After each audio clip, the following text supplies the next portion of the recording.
आज चैप्टर है cell and battery. आजिकल cell और बैटरी व्यवहार बहुल व्यवहार चलती बिना सेल और बैटरी यूज कर कौन पाई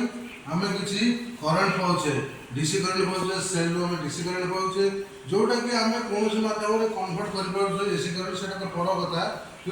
बर्तमान बुझे चाहिए सेल कौन और बैटरी कौन। सेल क्या कहते what is cell? Cell is a device which converts chemical energy to electrical energy is known as cell। तो सेल कौन करुँची सेल भीतर रोचे केमिकल का विषय में पढ़ा को केमिकल को कौन केमिकल दिया होता है जे कि से इलेक्ट्रिक प्रोडक्शन कर साहाय्य करुँची। तो केमिकल आर मुख्य फंक्शन है सेल टा कौन करुँची केमिकल एनर्जी इलेक्ट्रिकल एनर्जी की ट्रांसफर करुँची कन्वर्ट करुँची। तो सेल भीतर अच्छी कौन ये कनसिस्ट ऑफ टू इलेक्ट्रोड्स प्रत्येक तार दुईटा पॉइंट अच्छी गोटे नेगेटिव पॉइंट गोटे पॉजिटिव पॉइंट बा जो electrodes one is anode and another is called cathode. Anode is a positive point positive terminal और cathode is a negative terminal. तो ये तक आम जान सेल विषय में। तो सेल पर से फंक्शन ऑफ सेल पर पढ़ा तापर हम जानीदे बैटेरीटा कौन। बैटेरी कहले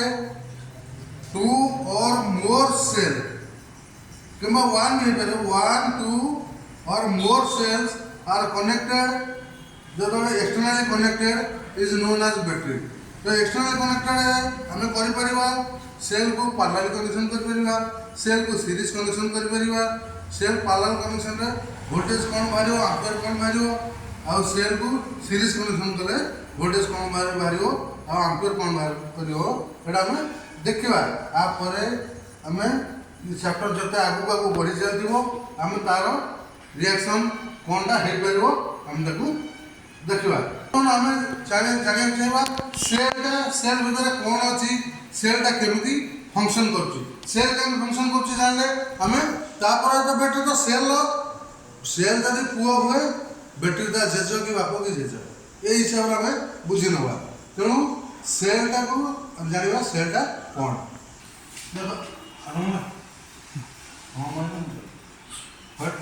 बर्तमान सेल सेल कौन अच्छी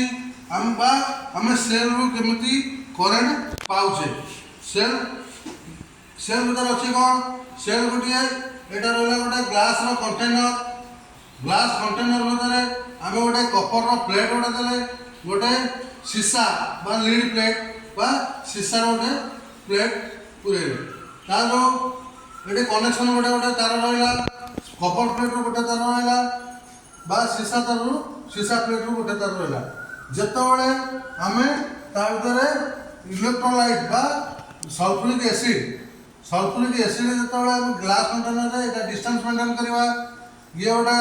रहा ये कई क्या टच करेंगे ना ताद्वारा आम सल्फ्यूरिक एसिड दबा सल्फ्यूरिक एसिड देवापर सांगे सांगे देख ये ग्लास कंटेनरटा सांगे सांगे गरम हो कहीं ना ता भर केमिकल रिएक्शन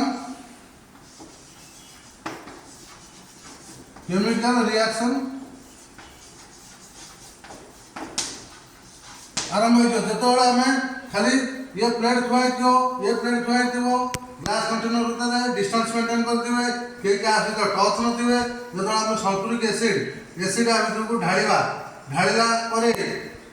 संपूर्ण तो फुल कर पार नहीं तो किसी गैप रखिकी से कर सारापर देख ता भर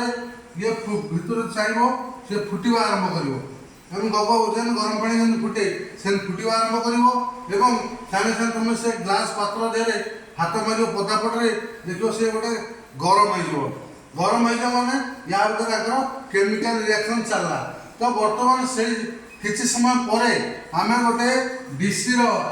वोल्ट बल्ब गोटे गोटे बल्ब नहीं जावा गोटे पॉजिटिव पॉइंट रे गोटे नेगेटिव पॉइंट रे किस समय पर देखा बल्बटा निश्चित भाव में जली उठे माने या भर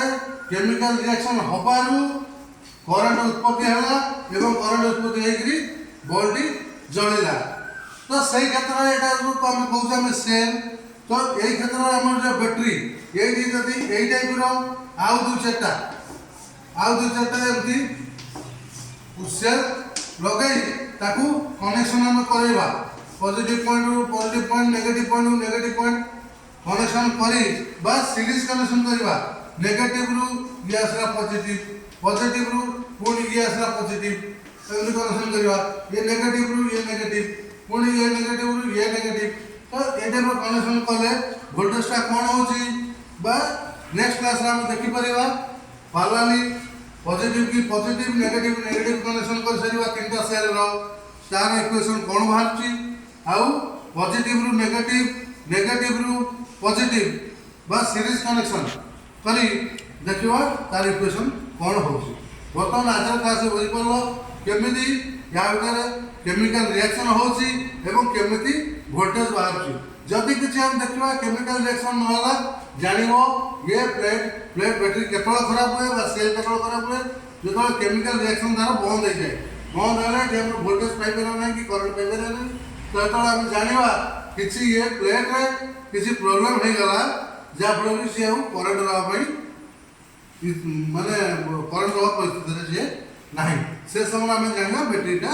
सेलटा डैमेज हो बस नेक्स्ट क्लास हम देखा ये केमिति कनेक्शन होची आ केमिति कनेक्शन कले को टाइप रो वोल्टेज बा करंट हम पाउछे।